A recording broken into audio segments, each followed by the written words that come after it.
When we first got back to the boat and Jared opened his mouth, I couldn't believe what I was looking at. I just felt so bad for him and honestly a little bit responsible, and I'll tell you why.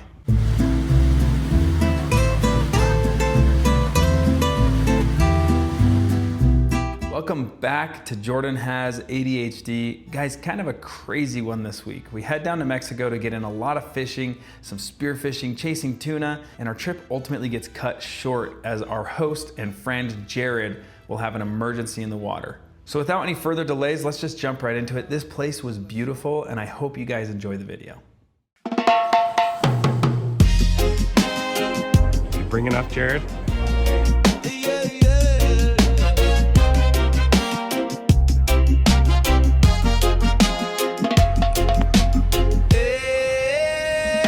This is sweet. Did you see where the harbor was? Did you renovate it? The front half. Cool. This is my friend and neighbor Jared. We bonded over talking about things like fishing and all things ocean. It's not always easy to find friends that are like-minded and adventurous, so when you find each other, you stick together. So he invited us down to his surf and fishing villa. Guys, this is available on Airbnb and VRBO as a vacation rental. It's fully loaded, ready to go for fishing. He even has a surf shop in the garage with a ton of surfboards, so you wouldn't even need to bring your own gear. The house is really nice, sleeps a ton of people, and the location is incredibly convenient. All right, let's do this.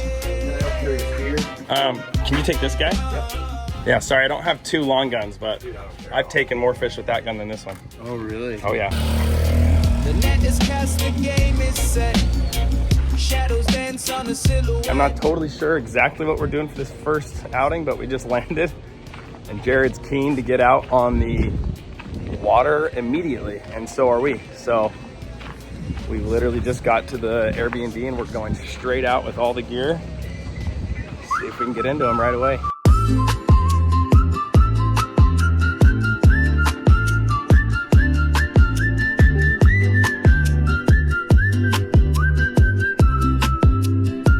En la orilla del mar, yo me perdí entre olas y sueños que nunca cumplí. Punta Mita, an incredible little spot just north of Puerto Vallarta. Such a beautiful sight to see this entire community built around surfing and fishing. La arena me abraza con su calor. So there's a fish in the area that they're all referring to as bonitas, but we were targeting those first. How far out do you go? 100 yards? Kind of, 50 yards. 50 yards. We were using swim baits, kind of like a quick fish looking lure, while trolling them about 3 to 5 knots. It didn't take long before we started hooking up. Look how stupid he looks reeling in with his wetsuit on. I love it. I need a wetsuit to reel in fish. All right. Hey, that's a nice one. That's a nice one, dude. Good one. Try to fling off. Yeah. That's a nice one. These fish were really fun to catch, very aggressive and really tough fighters for their size. Pound for pound, one of the best fights I've ever had. And not too long after that, I got my first fish online. This thing felt really big. I was thinking there's no way it's the same fish that my brother Jason just caught. I think you're right. This thing's killing it right now. Once I got it near the surface, I realized that I had foul hooked him. I used the wrong term here in the video. Oh, it's a false hook. That's why. He spit it. I snagged him. False hook is when you think you've got something on and you set it and there's nothing there. A foul hook is basically just snagging the fish somewhere else besides the mouth. Snagging a fish anywhere besides the mouth makes it feel way bigger when you're reeling it in because you can't control the direction of his head and he can swim away a lot harder. Let's go. We got dinner. Let's go. Let's go. We got dinner.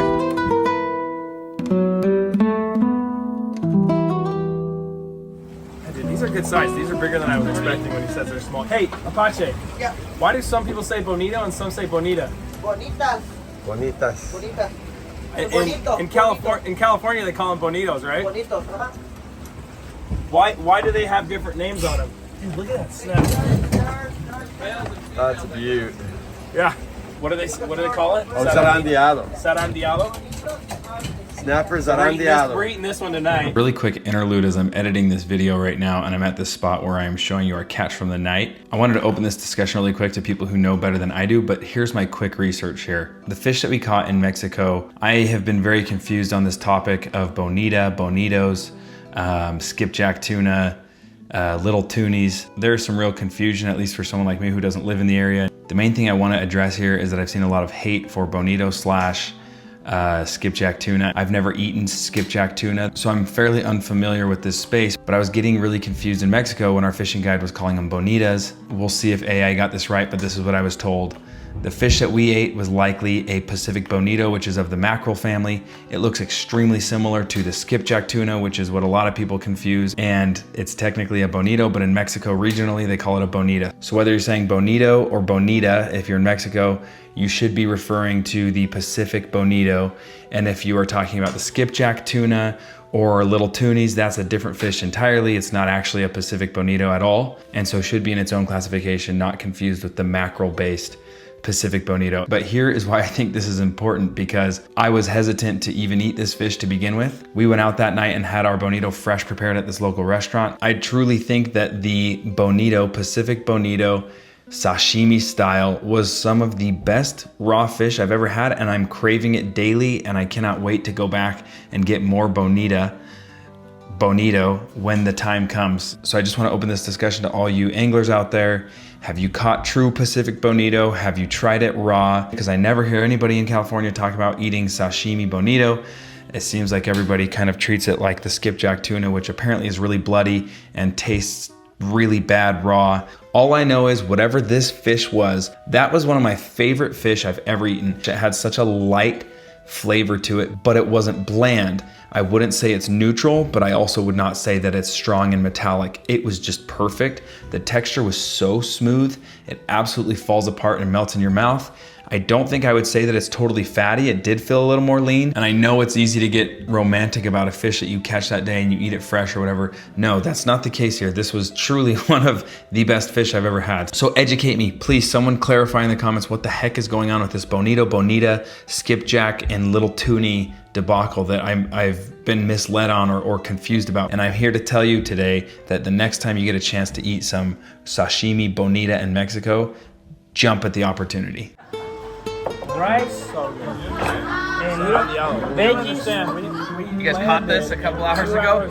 Pescado zarandeado. This is a cooking method for fish, typically butterflied, marinated, grilled over open flames or charcoals. Typical marinade: soy sauce, lime juice, adobo, chili, garlic, olive oil, mayo, mustard, tomato, and even potentially orange juice. It tasted amazing, really well-known dish in the area. Definitely give it a try if you're ever down there.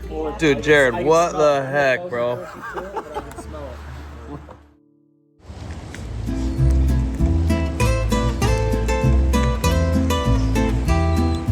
Ready to go fishing, but we forgot our fresh vegetables for the ceviche on the boat. Can't forget that, right, Jared?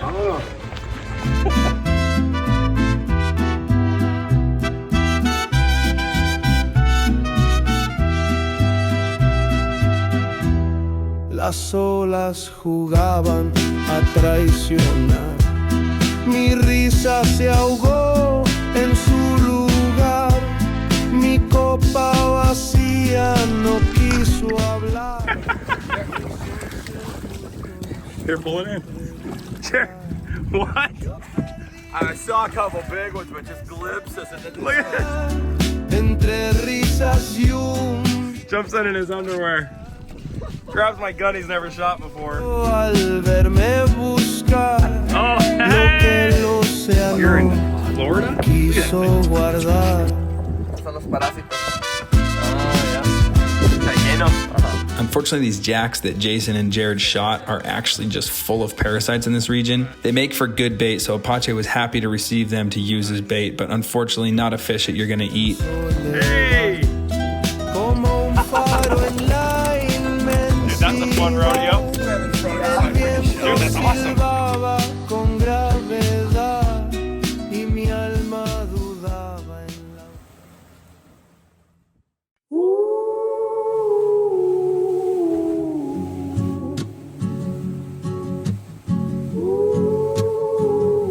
We had a 3-hour cruise out to the spot where the tuna had been reported. So most of us just found a spot and crashed while Apache got us out there. Stand at the edge of the unknown. I'm using a Rife Marauder 55-inch with a slip tip. If I could do it again, I'd probably get the 63, but I absolutely love this gun. The method here when hunting tuna was to use a breakaway setup, these long bungee ropes that clip to the back of our shooting line, and those bungee ropes connect to floating buoys on top.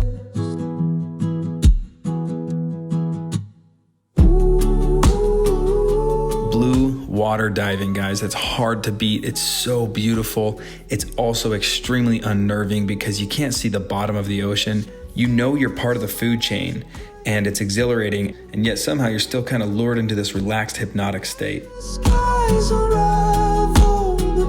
Jared was doing incredibly well for his very first diving trip. The first thing I noticed was Jared just arching his back and really watching where he was going. This keeps you from being relaxed and wastes oxygen as all those muscles are kind of tense in your neck and back. The other thing, you're not as efficient going down because you're in this banana shape instead of a straight pencil up and down. You're diving great. You're diving great. How's it feeling? How are the ears? Good. If you want to work on depth, if that's your goal, not saying that it should be or is, but if you did want that, one of the tricks, one of the hacks is to not look at where you're going and look straight back so that your head is perfectly perpendicular up and down. Apache, si ustedes no pescan algo, me voy a enojar. No, yo me voy a enojar contigo.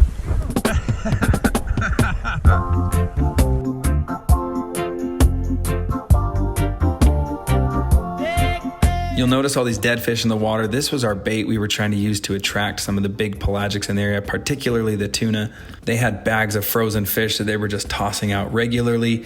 The method being to dive down on the pile of bait, sinking slowly, and kind of hang out on the edge of the bait ball and hope that fish show up and start eating. I started kind of sinking with these fish, gaining depth, kind of feeling like a dead fish myself, so I headed back up to the surface. The guide gave the water a smack to try to simulate some action going on to bring in other fish in the area that could sense it. And while it didn't bring in any tuna, I did get to experience something that I've actually always wanted to see in real life, and that is this massive migration of rays. I was a huge fan of Planet Earth as a kid, and this was right out of a mesmerizing documentary of the ocean. Shadows dance beneath the moon. Curiosity burns like fire inside. Passions died, we cannot hide. Finally, some life shows up. These green jacks came in a school. Our guide really likes the ceviche with this fish, so I dove immediately and took my shot without hesitation.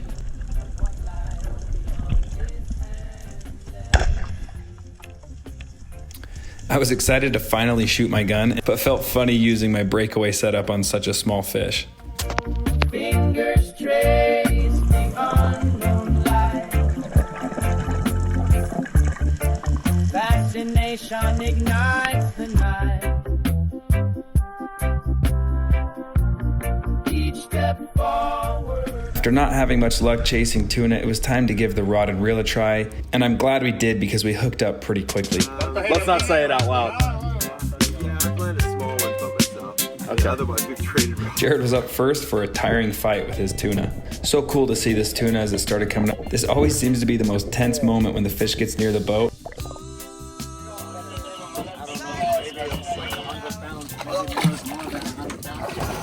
Hey! Vamos!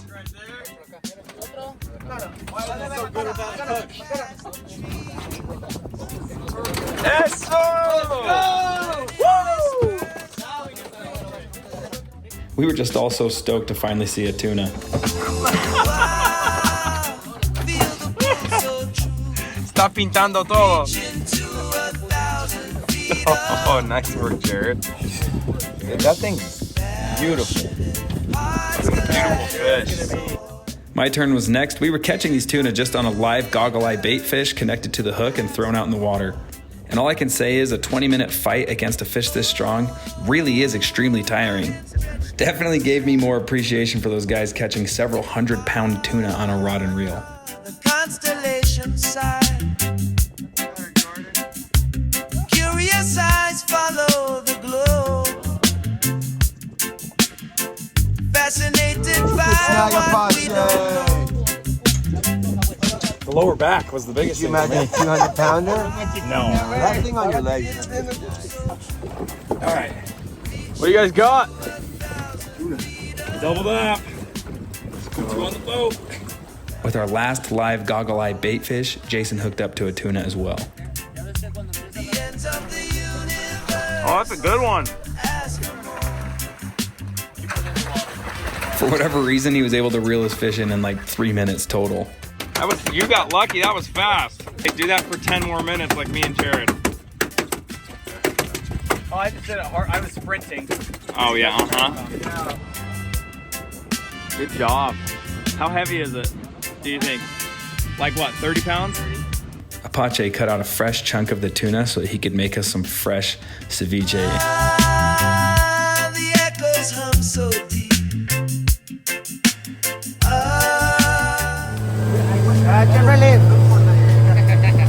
Cada vez dice. And guys, this was a culinary highlight for me. Pulling me to the other side. That is so good. No problem. Raw protein. I just didn't see it in there, but I can taste it. And on a much darker note, guys, this would be the last meal that Jared would enjoy with a full mouth of teeth. Especially tuna. I got you. Oh, no. I was just saying, I was shaking my head about how good this was. Oh, yeah. I figured. That was caught 20 minutes ago. Oh, baby. You can't beat that, man.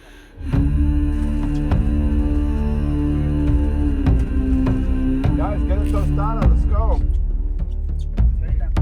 Right before the day ended, we did one last drift past our buoy we had left there earlier.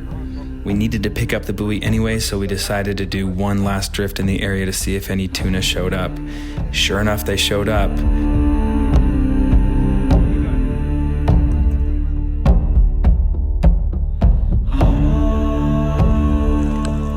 Jared would take one last drop before the end of the day, and this is where it all went wrong.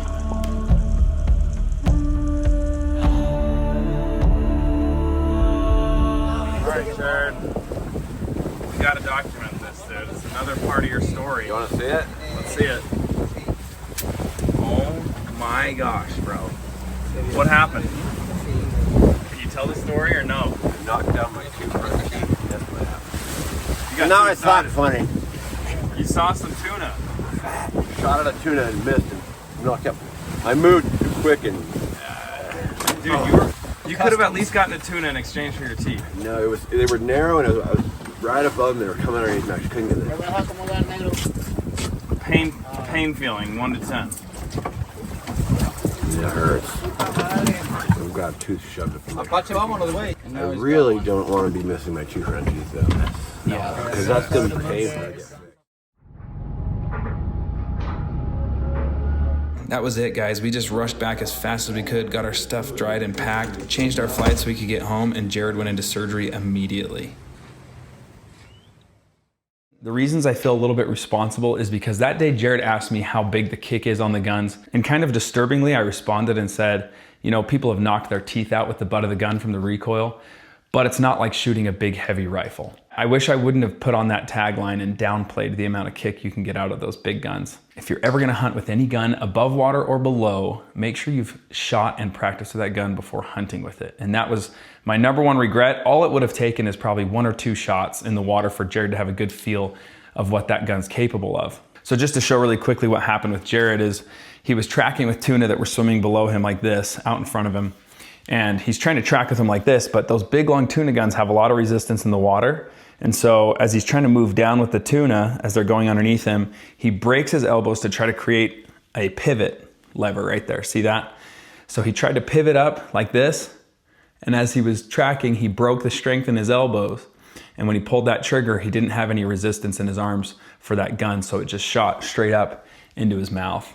This is a case of me being overconfident in the presence of someone who I view as a legend. Jared has over 1,000 skydives under his belt. The dude's resume is like so long for crazy things that he's done. And to be honest, Jared was a fantastic spear fisherman. This was his first time diving at depth and shooting fish. And as you saw in the video, he was just crushing it. So hopefully this video is helpful and educational, and it helps prevent other people from having this kind of injury. So despite ending that trip on kind of a low note, guys, this was an amazing trip. If anybody's ever interested in recreating this trip without the gun incident, I'll put the link of Jared's rental below. Honestly, I would love to go back. I can't wait to go back. I know Jared and myself are all eager for a do-over. We got our trip cut by a day and a half short, and we really wanted to get in some surfing. That is something I want to get way better at, and this felt like a really good place to do that at. That's it for this week's video, guys. I hope you enjoyed it. Thank you so much for watching. If you have any questions or comments, please leave them below. I would love to hear more about the Bonito, skipjack tuna, little toonie conversation.